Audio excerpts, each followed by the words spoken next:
Korn Adidas Standard Tuning Method, Guitar Tabs and Guitar Lesson. I'm going to play all the different parts right at the beginning here. After that, I'll go back through, give the full explanation for everything. Do me a favor, hit that subscribe button. It's the best way to let me know that you like this video and you want to see more Korn stuff like this. And now, let's give it a whirl.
Alright, so just to repeat, this is a standard tuning interpreted method for this song.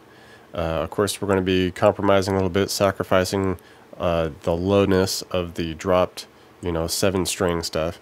But if you're cool with just some, compounded chords to compensate, and we're all set here. So, standard tuning, E-A-D, G-B-E, and this initial kind of dissonant bend can be a bit of a stretch here.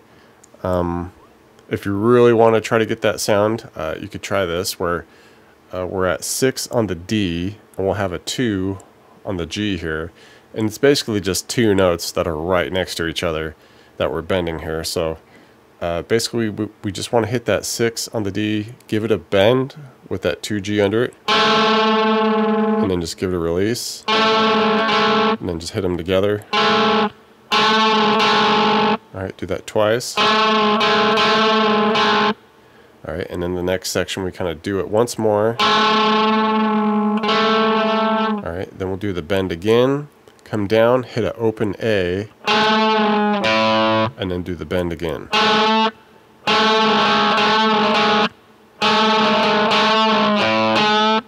Alright, and if that's too much of a stretch for you, then I would say, you can either just bend that 6 right there just by itself. You're not going to get as much of that cool dissonant noise, but you can either do it there, or you can do the bend at the 1 on the G, which we'll kind of incorporate later in a different riff. So you could just do Alright,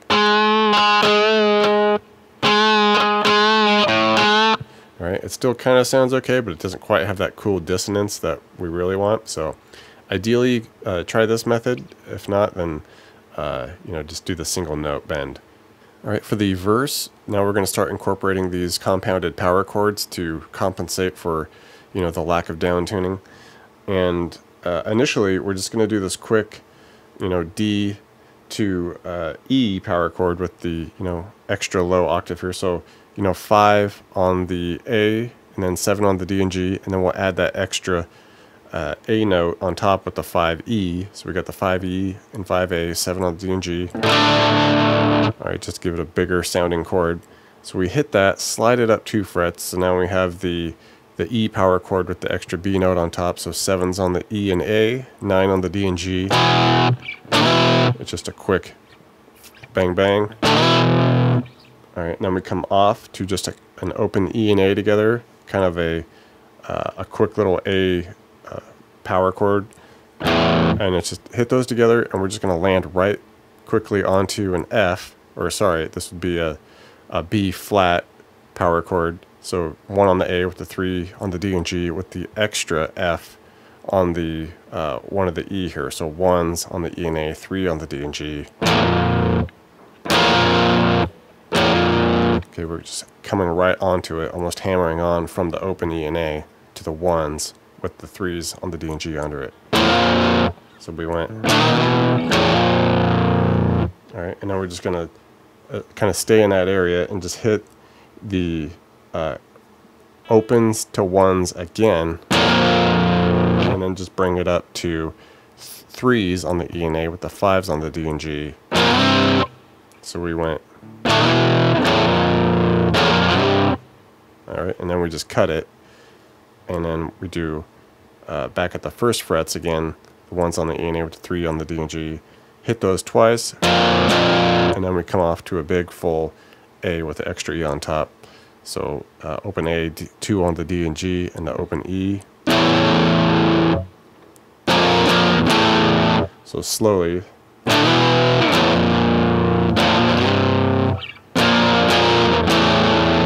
Alright, and basically we would just repeat that progression throughout the verse. Now for the chorus, just some big voiced chords here. An open A, basically, with the added E on top of it. So, you know, A power chord, open A, 2 on the D and G with the open E on top. Okay, nice big sounding chord here. Alright, and then we can add those little accent notes that happen in there.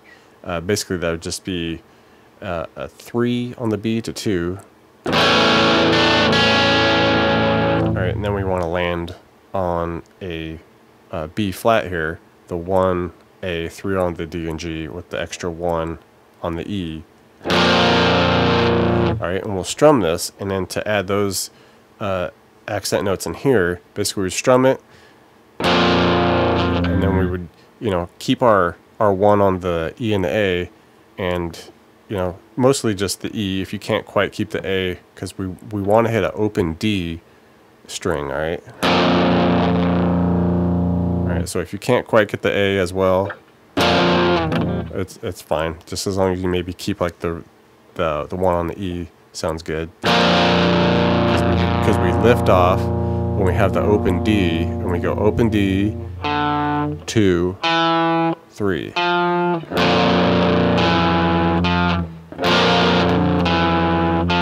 Alright, and basically it's just a back and forth with those two chords like that.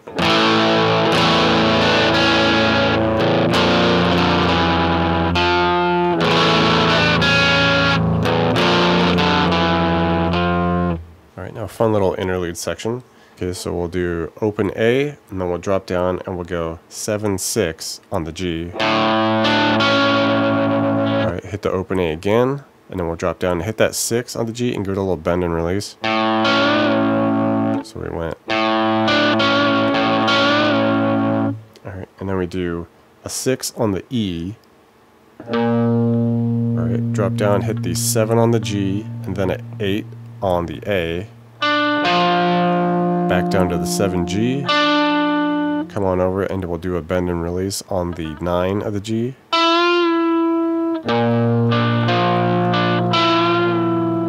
Alright, and just repeat those two different sections.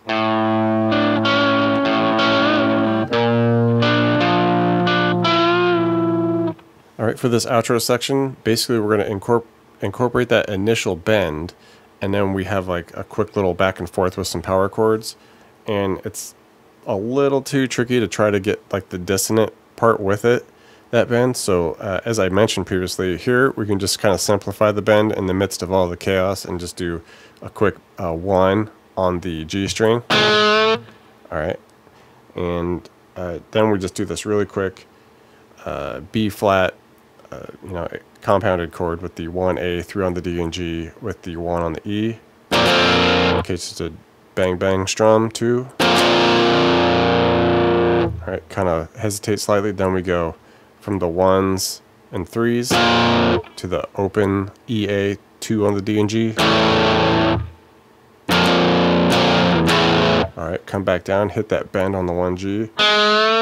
Alright, do the B flat compounded chord again with the 1s and 3s a couple times. A little hesitation, do it once more. Alright, and then we bring it up, and we take the 4 on the E and A, 6 on the D and G, and we hit it, slide it down to the 3s and 5s, and just do that twice. Alright, so let's just try it slowly here.